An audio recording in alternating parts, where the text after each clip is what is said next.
ata të kishës di shepujt, miqë dhe mysafirë, që keni ardhur për të ndarë sot këtë ditë të shënuar, që shënun kalimin nga vdekja në jetë, nga sklavëria në liri.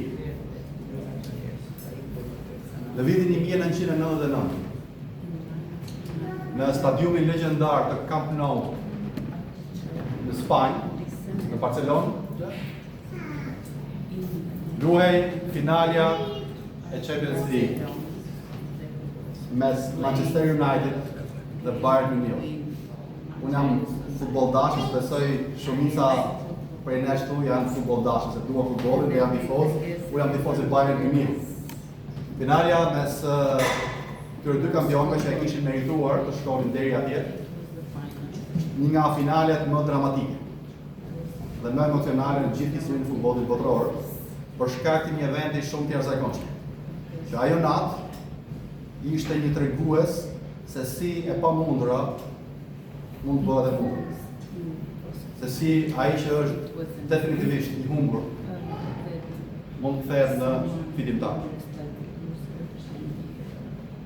Në 2 minutat e para, Bayern Munich shënon gol, edhe deri në minutën e 92 fitoria ishte e tij.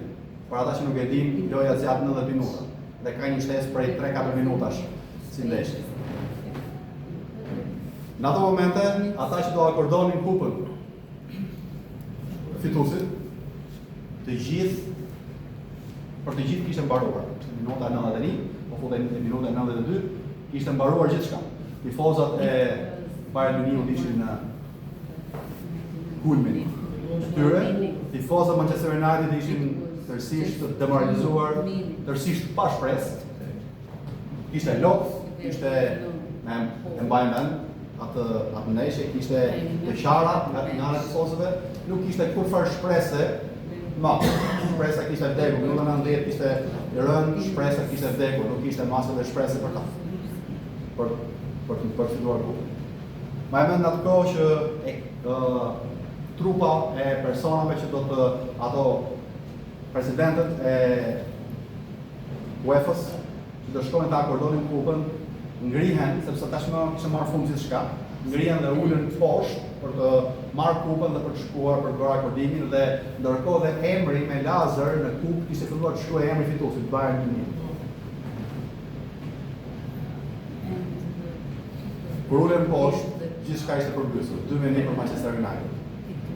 Ajo që nuk kishte ndodhur për 90 minuta, kush tifoz mund të mendonte diçka të tillë. Ajo që nuk kishte ndodhur për 90 minuta, 91 minuta, ndodh për 2 minuta. Tani gjithçka ishte përmbysur. Tifozat e Bayern ishin në dëshpërim total, ndërsa tifozat e Manchester United ishin shpresa jo vetëm që ringjallur, por minuta 93-34 sekonda vjen ligi dhe Manchester United shpallët kampion. E bëra këtë hapje për të treguar përmes një ngjarje të zakonshme dhe të rëndësishme të botës tonë, se si ajo që duket e pamundur nganjëherë bëhet e mundur. Por nëse kjo gjë ndodh në realin tonë, në domenin njerëzor, në domenin e tekstës, Biblia na thot për njeriu këto gjëra janë të pamundura, por për Zotin asgjë nuk është e mundur. Pashka është përmbledhja e të gjithë asaj që Krishti tërësisht atë që ishte e pamundur e bëri të mundur. Pashka është ajo ndeshja e jashtëzakonshme e të gjitha kohrave, mes të mirës dhe së keqes. Jo një ndeshje futbolli, jo një ndeshje për të marrë një kupë që prishet, që ndryshket, që koha e zhyt në harres, por për të fituar shpirtra njerëzor, shpirtrat tanë. Shpirtrat e atyre njerëzve që shkojnë dhe humbasin në errësirën e kësaj bote dhe shkojnë dhe vdesin në errësirën e përjetshme.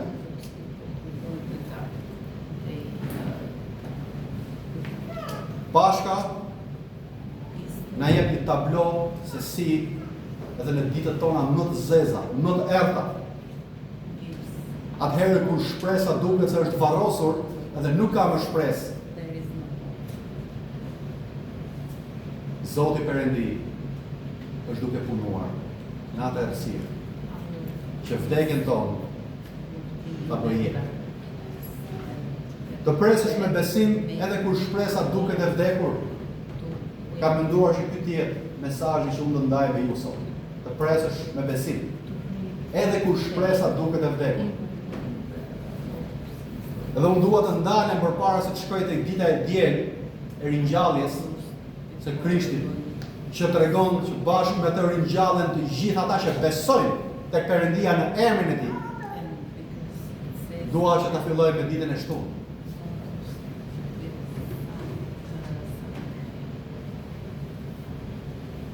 Gjoni 19, nga vargu 38 thot: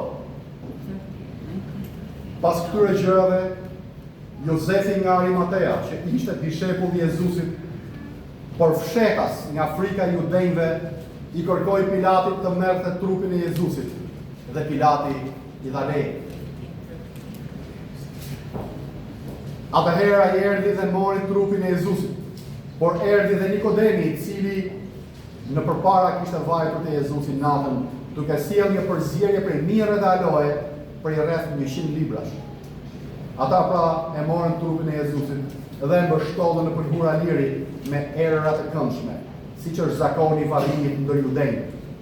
Por në vendin ku ai u kryqësua ishte një kopësht, dhe në kopësht një varr i ri, në të cilin ende nuk kishte vënë askush. Aty pra për shkak të përgatitjes së judeve e vun Jezusin, sepse varri ishte afër. Dua që të fokusohemi te kjo ditë, përpara se të shkojmë tek dita e diel. Kjo ditë është pritja kur shpresa duket e vdekur. Dishepujt e Krishtit kishin lënë, para ata që nuk e kanë lexuar Biblën, nuk e dinë historinë e Ungjillit, dishepujt e Krishtit kishin lënë gjithçka dhe kishin ndjekur Jezusin. Çdo gjë, familje, punë, prona, karrierë, çdo gjë, dhe kishin ndjekur mësuesin e tyre. Ata kishin besuar se Jezu Krishti ishte Mesia i premtuar, i vajosur i Perëndisë për të shpëtuar Izraelin dhe të gjithë kombet e kësaj bote. Dishepujt kishin besuar se Jezus Krishti ishte shpëtimtari. Kishin besuar se ai ishte rruga e vërteta dhe jeta, se ishte biri i Perëndisë së gjallë, se ishte qingji i përsosur i qurbanit të përsosur, dhe shpresa e vetme për të pajtuar me Perëndin atë. Ata kishin dëgjuar mësimet e Krishtit, të gjitha. Kishin qenë dëshmitar dhe kishin dëshmuar vetë se askush nuk kishte folur kurrë si ai njeri, dhe se ai mësonte si një që ka autoritet dhe jo si skribët. Skribët ishin shkruesit e ligjit, dhe farisejt ishin mësuesit e ligjit. Dhe thashë, ky njeri flet me autoritet, nuk flet si këta që janë mësues të ligjit, po flet me një autoritet që vetëm nga Perëndia mund t'ia japë.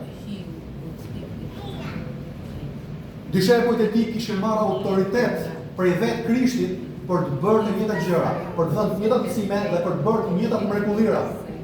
Madje ata kishin marrë dhe premtimin se ata do të bënin gjëra më të mëdha se vetë Krishti. Por, imagjinoni, ata të shtunë, kjo shpresë prehi e vdekur, e futur në një varr, në shkëmb, e mbyllur me një gur shumë të rëndë, siç ishte zakoni atëherë, nuk është futej në shkëmb, varri që në shkëmb futej brenda dhe mbyllur me një gur jashtëzakonisht rëndë. Dhe ishte i vulosur nga autoritetet romake. Vëre pak veten tënde në vendin e dishepujve. Dua që secili nga ju në këto momente ta vër veten në vendin e atyre dishepujve. Çfarë do mendon? Çfarë do kishte bërë?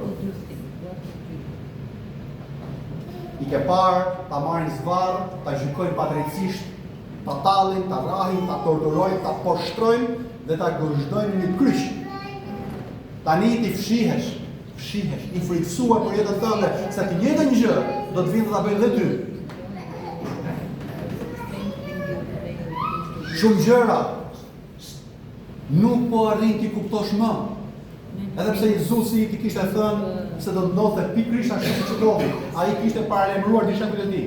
Biri i njeriu ka ardhur do të vuaj dhe pas 3 ditësh do të ringjallë. Por mendja jote nuk e rrok. Mësimet e Krishtit nuk kanë hyrë as në mendjen as në zemrën tënde siç duhet. Ti nuk e ke kuptuar çfarë ka thënë ai. Pse? Sepse është futur brenda një varri tashmë. Është në natyrën tënde, është në natyrën njerëzore. Ç'është vdekur, ç'është varrosur, ka humbur. Nuk mund të bëj më asgjë. Madje ndihesh në faj, edhe ndihesh në turp, sepse ti e ke braktisur, ti e ke lënë për herë të arrestuar në kopshtin e Gjetsemanit dhe nuk i ke rënë pas. Pra gjitha këto mendime, gjitha këto emocione janë tek dishepujt në atë ditë të shtunë. E shohim këtë tek mosbesimi i dishepujve, kur gratë shkuan në Jothan tek ungjit e tjerë. Ata i morën për të shmendur. Dhe nuk është se kemi të bëjmë me ca njerëz që ishin duke pritur me besim. Ata ishin duke pritur me hutim, ishin duke pritur me faj, me turp, me frikë të madhe. Çfarë do të bëjnë tani? Ata kishin lënë gjithçka, nuk mund dilnin me hatas, mos duhet të shkojnë ta mohonin gjithçka që kishin thënë dhe kërkonin falje në tempull, ndoshta. Nuk e di. Gjitha këto gjëra mund të ishin duke shkuar dhe ishin duke shkuar në mendjen e tyre dishepujve, sepse të njëjta gjëra do ishin duke shkuar dhe në mendjet tona. Dhe ne nuk ndryshojmë nga ata nuk ndryshojmë nga ne.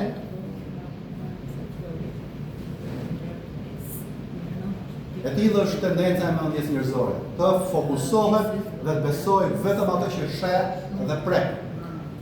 Sklever të shqisave, shoh, prek, nuhas, dëgjoj, shijoj. Ky është besimi për natyrën njerëzore. Ky është kurthi i madh. E shohim të gjërat tek Thomai, një nga dishepujt, i cili edhe pse e shikon Krishtin, si gjithë dishepujt e tjerë, nuk e beson, pa prekur lagët e Krishtit, ku ishin ngulur gozhët dhe ku ishin ngulur heshtat. Shikojmë 10 dishepujt e cilët e panë dhe besuan. Shikojmë një i cili pa dhe nuk besoi. Edhe pse e pa, kërkonte edhe një provë tjetër që ta prekte plagën e tij, atëherë mund besonte. Përgjigja gjendet tek fjalët e Jezusit, i cili thotë tek Gjoni 20:29, sepse nuk e parë, Thoma, ti ke besuar, lum ata që nuk kanë parë dhe kanë besuar. Në fakt, ajo që Jezusi thekson në të tilla raste, ku gjithçka duket e vdekur, e harruar, e mbaruar, është besimi. Pa parë. Sepse nëse ti shikon nuk ka besim. Nuk ka besim, unë po ju shoh se sa vetë jeni këtu. Nuk mund të thotë kush a beson ti se janë kaq vetë këtu. A beson ti që është Habibi këtu. Unë e besoj se ta e shoh. Por besimi pa parë, pa ndier, pa dëgjuar. Kjo duhet të jetë përgjigjja edhe në situata kur duket se nuk ka shpresë. Kur gjithçka është varrosur dhe mbyllur në një gur të palëvizshëm. Vërejmë vëllezër dhe motra, midis kryqëzimit dhe ringjalljes, është shumë e rëndësishme dita e shtunë për të fokusuar. Midis kryqëzimit ditës premte dhe ringjalljes së ditës premte është e shtuna, një kohë heshtjeje totale. Por pikërisht në këtë kohë heshtje dhe errësire të vallit shikojmë që Perëndia është duke punuar në errësirë. Edhe shikojmë diçka shumë interesante. Edhe shumë habishme. Jezusi i lutet Atit. Nëse ka një rrugë tjetër për ta arritur këtë gjë, shpengimin të mëkateve të gjithë njerëzve, ma jep ta bëj këtë gjë, mos ta ik të kukë, atë që do të kalon të Krishti, kryqëzimin, kalvarin. Nëse kishte një rrugë tjetër, ma jep të rrugë tjetër. Pilati përpiqet ta nxjerrë të pafajshëm Jezusin. Nuk e nxjerrë sepse pa që ishte një njeri pafajshëm, nuk gjeti as e fajte. Gruaja e Pilatit e paralajmëroi shoqin duke thënë mos u merr me atë të drejtë, sepse po torturohem, po mundohem shumë në ëndra për shkak të tij. Por Perëndia, i cili sheh gjithçka, duket i vendosur për ta dënuar lirin e tij. Me më të keqen e gjitha vdekjet. Me më poshtruesen e gjitha vdekjet. Kupa që ishte përgatitur për njeriu, për mua dhe për ty, dhe për gjithë njerëzit e kësaj bote, do të bie nga viri i tij deri në pikën e fundit. Dhe siç e kam thënë predikimin e mëparshëm, në predikimin e parë mos gaboj, çfarë kishte në kupën që do bie Krishti? As më pak as më shumë se zemërimi i Perëndisë. Gjithë zemërimi i tij, sepse Krishti u bë mëkat, thot fjala e Zotit. Dhe kjo fjalë është një fjalë shumë e rëndë, dhe është një fjalë e cila nuk duhet marrë me mas, nuk duhet marrë lehtë, por nuk duhet marrë shumë tepër për të kaluar në domenin e erezisë. Krishti u bë mëkat për ne, u bë zemënësues për ne. Në momentin që ti beson te Krishti u kryqëzua për ty. Në momentin që ti beson te Krishti, Ati Perëndi të konsideron sipas ligjit të drejtë. Dhe Krishtin e konsideron fajtor për fajtën e tij. Kjo është që do të thotë Krishti u bë mëkat. Ne jemi të padrejtë, fjala e Perëndisë thotë nuk ka as edhe një njeri të drejtë, nuk ka as edhe një njeri të mirë, nuk ka as një njeri që e kërkon Perëndin, vërtet. As edhe një. Dhe është një cilësim i her pas hershëm të fjalës së Zotit. Nuk ka as edhe një. Të gjithë kanë rënë në mëkat. Të gjithë janë larguar nga lavdia e Perëndisë. Vetëm përmes Krishtit ka ringjallje o shpirtit njerëzor për të jetuar për lavdinë e Perëndisë, edhe për të qenë pjesë e mbretërisë Perëndisë. Të gjitha mundimet e ruajtura për çdo njeri të lindur mbi tokë do të binin në Jezusin dhe kështu zemërimi i Atit Perëndi do të kënaqet. Pse? E para, sepse kjo ishte e vetmja rrugë. Falja e mëkatit, vëllezër dhe motra, do të shikojmë fjalën e Perëndisë. Falja e mëkatit kërkon derdhjen e gjakut në mënyrë absolute. Dhe vetëm një gjak plotësisht i pafajshëm mund të lajë mëkatin. Kurbanet, flijimet e kafshëve ishin hija e asaj që do të vinte, e Krishti që ishte flijimi, kurbani i përsosur, sepse kurbanet, flijimet e kafshëve nuk mund ta shlyejnë mëkatin. Nuk mund ta shlyejnë mëkatin, ata ishin hije për treguar, shikoni gjakun e kafshës pafajshme që derdhet. Shikoni se sa shumë gjak derdhet. Është pafajshëm. Pse? Për mëkatin tënd. Shiko çfarë ke shkaktuar ti. Gjithë të gjakderdhja është për të parë ti se çfarë bën mëkati yt. Fyrja që ti bën Perëndis ditë për ditë. Kjo është. Se më themi, ne marrim dhe rolin e drejtit. Gjithë ky gjak i derdhë, ç'është ky gjakderdhje, ç'është ky Perëndi që kërkon gjak. Është për shkak të mëkatit tënd. I gjitha gjak. Dhe finalja, Krishti u kryqëzua për gjithë ata që besojnë dhe nuk ka nevojë më për ofrime të kafshësh. Sepse asnjë nuk shpëton, vetëm gjaku i Krishtit mund të shpëtojë. Edhe mund të transformojë jetën tënde, që ti jetosh për Perëndin, të bëj të aftë ty që ti jetosh për Zotin në një jetë të shenjtë dhe të shëndëruar ditë pas dite. Hebrejve 9:22 thotë, dhe sipas ligjit, gati të gjitha gjërat pastrohen me anë të gjakut dhe pa derdhur gjak nuk ka ndjesë. Dhe i vetë njeri mbi tokë, i ngjizur dhe jo i rënë mëkat është Jezusi. Isaia 7:14. 700 vjet përpara Krishtit, profetizonte në mënyrë të jashtëzakonshme. Prandaj vetë Zoti do t'ju japë një shenjë. Ja e viu gjëra do të mbetet me bardh, dhe do të lindë një fëmijë të cilin do ta quajë Emanuel. Dhe jeta e përsosur e Krishtit e Perëndisë në trup njerëzor, te Hebrejve 4:15 thotë, sepse ne nuk kemi kur e prift që nuk mund t'i vi keq për dobësitë tona, por një që u tundua në të gjitha ashtu si ne për pa mëkatuar. Keni një Perëndi, në Krishtin ke Perëndin i cili jo vetëm që është i pastër, tërësisht i shenjtë dhe pa njohur, por ai të kupton ty, sepse duke ardhur në trup njerëzor njësoj si ti u tundua dhe morë mbi vete mëkatet e tua. Dhe ai të kupton gjitha dhimbjet e tundimit sepse ai kaloi vetë. Dhe e dyta, sepse në gjithë dijen e tij, Perëndia atë kishte parapar nga vdim me të cilën do të shihej, do të vishej biri i tij dhe bashkë me të edhe ti, dhe kushdo që beson në të. Tani, ne që e kemi zbulesën e plot, imagjinojmë pak errësirën e asaj të shtune dhe planin në veprim të Atit Perëndi. Çfarë do mendonin? Nëse ne do ta dinim atë që dim sot. A nuk do të mbusheshim me një shpresë edhe më të madhe se ajo kur Jezusi ishte gjallë, duke ditur se e djela e ringjalljes është afër? Nëse dishepujt do ja kishin vënë veshin dhe kishin sjellë në mend ato që mësoi Jezusi, do e kuptonin se vdekja e Jezusit të fëmijës të dashur duhet të ndodhë. Dhe nuk ishte si vdekja e çdo njeriu të zakonshëm, por përmbushja dhe vulosja e shpëtimit të tyre. Të njëjtën gjë po të them edhe ty sot, vëlla dhe motër, mik dhe mysafir i kishës tonë. Të njëjtën gjë po të them. Mund të jesh në një moment të errët jetën tënde. Duket sikur nuk ka shpresë. Dhe unë them merr zemër, mos ki frikë, sepse Perëndia, Ati yt qiellor, e di situatën tënde. Dhe është duke punuar që errësira jote të bëhet dritë.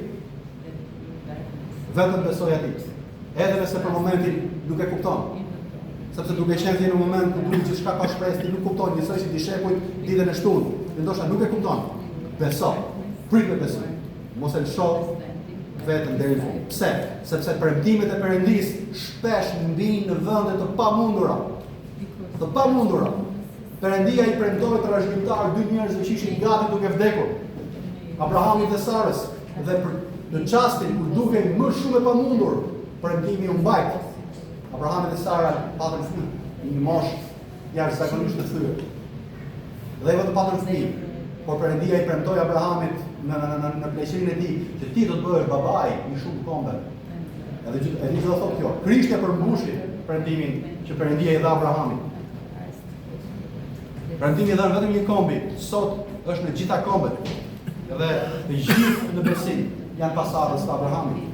Ati që u drejtësua për shkak besimit dhe të joti, nëse ti beson te Krishti, je i drejtësuar për shkak të besimit. Danieli ishte në gropën e luanëve. Dhe Zoti e nxori pa prekur. Miqtë e Danielit u hodhën në furrën e zjarrit. Dhe Zoti i nxori të padumtuar. Jobi kishte prekur fundin, kishte humbur gjithçka. Dhe Zoti e ngriti duke i dhënë 7 fish. Jona ishte në barkun e peshkut dhe Zoti e nxori të gjallë, e pa prekur në breg. Elia ishte i dëshpëruar në kufit e depresionit dhe Zoti i dha forcat reja, e ngriti. Davidi ishte për shumë vite në situata vdekje prurse dhe Zoti e bëri mbret të Izraelit. Kusari i kryqëzuar pranë Jezusit ishte pak minuta apo sekonda larg ferrit, por Jezusi ja mori në veten parajs në atë moment. Të gjitha këto raste kanë përbashkët një gjë, besimi. Sepse premtimet e Perëndisë janë vetëm për ata që besojnë tek Ai. Romakët 8:20 thotë, dhe ne e dimë se të gjitha gjërat bashkëveprojnë për të mirë për ata që e duan Perëndin, për ata që janë thirrur sipas qëllimit të Tij. Nuk ka një situatë aq të vështirë sa Perëndia mos ta shëroj. Sa Perëndia mos të bëjë të dalësh shpëtimtar. Kujto Pashkën dhe kur të kujtosh Pashkën, mbaj mend të mesazh. Sado e pa shpresë në situata jote. Me Perëndin ka gjithmonë shpresë. Varri duke si fundi, apo jo? Por ishte fara një jetë të re. Kushdo që i kalon portat e vdekjes, nuk kthehet më prej domenit të saj. Vdekja është fundi i gjithçka, është e kundërta e jetës. Dekompozim, kandje, ndarje e frymës nga trupi. Duhet ta kuptojmë natyrën e vdekjes. Predikuesi Vuri Mënqur thotë, është më mirë të shkosh atje ku ka zi, vajtim, se sa të shkosh në një festë. Pse e thotë këtë gjë? Se në një festë, ta hajtë të pish do kërcesh, do harrosh çdo gjë të kësaj bote, përfshi edhe Zotin. Por aty ku ka vaj, ku ka vajtim, ti kujtohesh se sa e brisht është jeta jote. Edhe bësh më falendërues për atë që ke, edhe të bësh më nënshtruar ndaj Zotit. Në kohët e dhjatës së vjetër, izraelitët i quanin ata që kishin shkuar në botën tjetër me fjalën Refaim, që do të thotë hije. Në Shqipëri, edhe sot e kësaj dite për shpirtër përdoret fjala hije. Bota e hijes. Psalmi 23, vdekja planifikohet si hije. Edhe nëse do eci në luginën e hijes së vdekjes. Qa ka një hije? Nuk ka një formë, nuk ka një traj, nuk ka asgjë, nuk prek, nuk shijon. Është thjesht një hije. Një gjë e zezë, një gjë e errët, pa shpirt, pa jetë. Vdekja është përmendur përpara se ajo të hyjë në botë. Shikojmë Zanatilla 2:16-17. Perëndia i thotë njeriu: ha bile lirisht nga çdo pemë e kopshtit, por mos ha nga pema e njohjes të së mirës dhe të së keqes, sepse ditën që do të hash prej saj, ke për të vdekur me siguri. Dhe ne shikojmë dhe kuptojmë që vdekja është e krijuar nga Perëndia. Çka ka krijuar vdekjen? Krijuar nga Perëndia. Nuk ekziston asgjë që është krijuar nga askush. Perëndia është krijuesi vetë. Krijoi vdekjen. Pse? Vdekja është dënimi universal për veprën penale të rebelimit ndaj Perëndisë. Nëse rebelosh ndaj Zotit, dënohesh me vdekje. Ky dënim i dha njeriu nëpërmes këtij gjithë krijimit. Dhe Zoti na thotë tek libri i zbulesës se armiku i fundit që do të mundet është vdekja. Pra vdekja dhe të gjithë kasnecat e saj, lajmtarët, agjendat e saj, sëmundjet, vrasjet, zemërimi, xhelozia, inati, latmia, tërbimi, depresioni, ankthi, vali, frika dhe çdo gjë që dështon se vali po përkthen. Dhe çdo gjë që shkakton vdekjen nuk do të jetë më. Nuk do të jetë më. Por si mundet vdekja? Sepse ne lexojmë se Zoti e Krishti e mundi vdekjen, kryqëzimin e tij, etj. Unë dëshiroj që zakonisht kur lexoj gjërat mos i lë vetëm ato klishet. Zoti e mundi vdekjen, Krishti e mundi vdekjen. Dhe kemi jetën e përjetshme edhe kaq. Çfarë është? Çfarë do të thotë mundet vdekjen? Si mundet vdekja? Si mundet diçka që shtaron jetën? Dhe si mundet diçka që dikush që është në të cilën është shtëruar jeta, të mund shtëruesin e jetës. Mateo 12:29. Jezu Krishti e tregon këtë gjë në këtë mënyrë. Si mund të hyjë dikush në shtëpinë e të fuqishtit dhe t'i grabis pasurinë, po të mos e ketë lidhur më parë të fuqishtin? Vetëm atëherë ai do të mund t'ia plaçkisë shtëpinë. Pra duhet hyrë në shtëpinë e tij të fuqishëm, që është shumë i fuqishëm. Duhet lidhur ai, dhe pastaj i merr gjithë pushtetin. Pasurinë që ka në shtëpi. Ja vjetësh. Lyrish. Parimi i çdo fitore,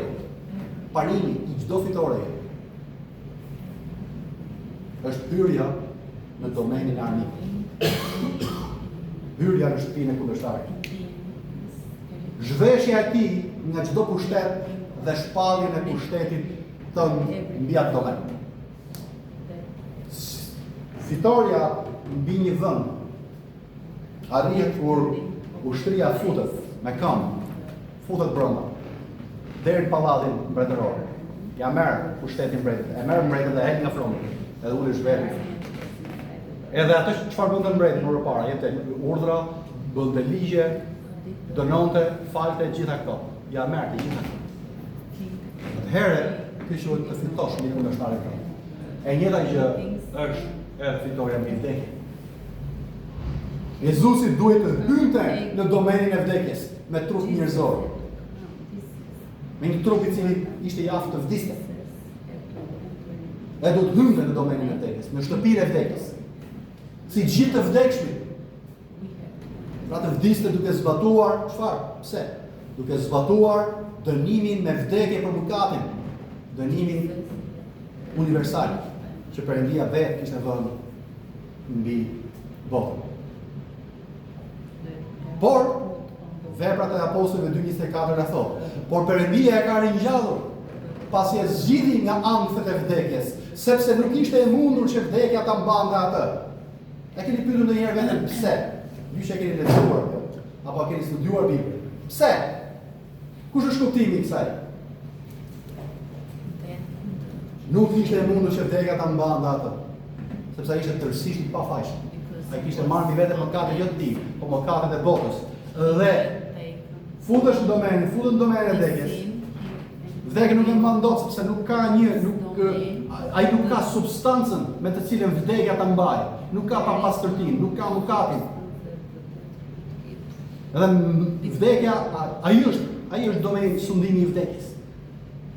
Mbi ato që ka kryer krimin. Ky shkon me të gjitha krimet atje.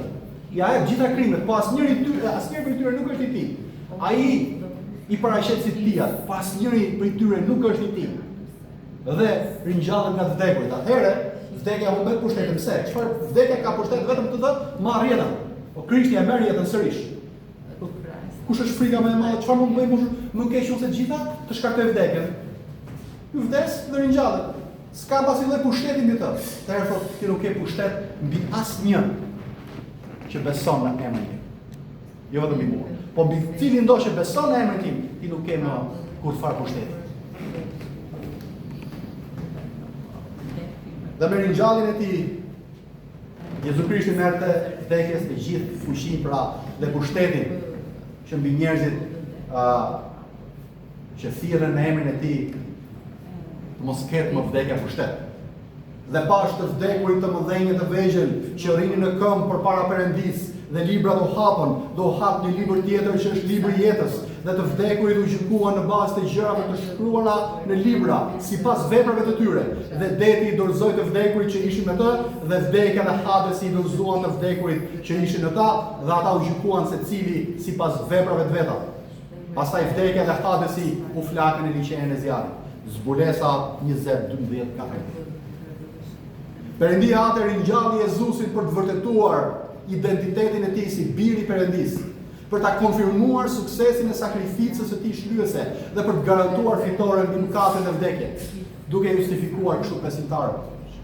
Ringjallja, vëllezër dhe motra, demonstron fuqinë supreme të Perëndis dhe përpuron një beslidhje të re, duke vendosur Jezusin si Zot. Beslidhja e vjetër u përmbush, dhjata e vjetër u përmbush në sakrificën e Krishtit. Tani kemi një beslidhje të re, një dhjatë të re, ku Krishti është Zot. Ku nuk ka më flijime, sepse Krishti u flijua një herë për gjithmonë. Pra futja e Jezusit në varr dukej si fundi, por ishte beslidhja dhe fara e një jete të re që do të jetë shumë fryte në ringjalljen e të gjithë atyre që besonin në të. Dhe ai merr si një shembull faren, dhe neve mund të na hapen syt me fjala e Perëndis, sepse fjala e Perëndis është e gjallë dhe vepruese. Merr në farë dhe ti do që të mbinë në baqen tënde gjëra. Dhe fara çfarë bën kur futet në lagështirën e tokës? E plet, e ul. Kalbet, vdes. Dhe duhet vdesi që prej saj të dalë filizi, nga filizi të dalë trup, dhe nga trupi të dalë deg, e lule, e fruta, që ti shijosh. Në të vërtet po ju them, thot Krishti, nëse kokra e grurit e rënë mbi dhe